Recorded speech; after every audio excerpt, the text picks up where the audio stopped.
सफरचंदाला सफरचंद नाव कसं पडलं ही गोष्ट मी तुम्हाला आज सांगणार आहे. तर इंडियामध्ये मुंबई आहे, मुंबई बाहेर इंडिया गेट आहे. तर त्या गेटसमोर एक म्हातारी ती आपली तिच्या पाठीमध्ये ना एक लाल कलरचं फळ विकायची. त्याचं काय नाव तिला माहीत नव्हतं. ते एक खलाशी आला. खलाशी म्हणजे जो बाहेरच्या देशातून येतो ना जहाजाने, तो आला आणि त्याच्याकडे एक माणूस होता इंडियातला एक माणूस. त्याला सांगायला इथं हे मुंबई आहे हा नाही का माहिती सांगायला. त्याचं नाव होतं चंद. मग तो माणूस आला. मग तो आला आणि तो त्या म्हातारे म्हणला, हे म्हातारे व्हॉट इज दिस. तो काय म्हटला, हे म्हातारे व्हॉट इज दिस. तर म्हातारे म्हटली, बाबा त्याचं नाव तर मला काय माहीत नाही, पण तू कुठून आला. तर मग त्याला तर काही इंग्लिश येत नव्हती ना. मग तो दुसरा जो चंद होता का, तो म्हटला, अगं म्हातारे हा खलाशी आहे, हाले लांबून सफर करून आलाय. तर म्हातारे म्हटली, काय सफर करून आलाय काय. सफर. आणि मग तो नाव काय रे बाळा. ती काय म्हटली, चंद. तर म्हातारी म्हटली, दिस इज सफरचंद.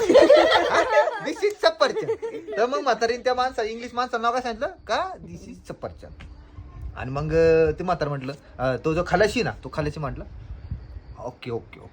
मग म्हातारे सफरचंदला इंग्लिशमध्ये काय म्हणतात.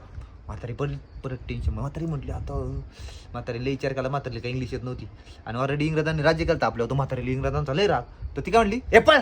मग तू म्हटला, ॲपल, अरे ॲपल. मग ॲपल नाव पडलं. अलग लागतात. म्हातारी म्हटली ॲपल, त्याने ऐकली ॲपल, मग ॲपल नाव पडलं. तर ही आहे सफरचंदाची ॲपलची गोष्ट. अलग लक्षात. टाळ्या वाजवा.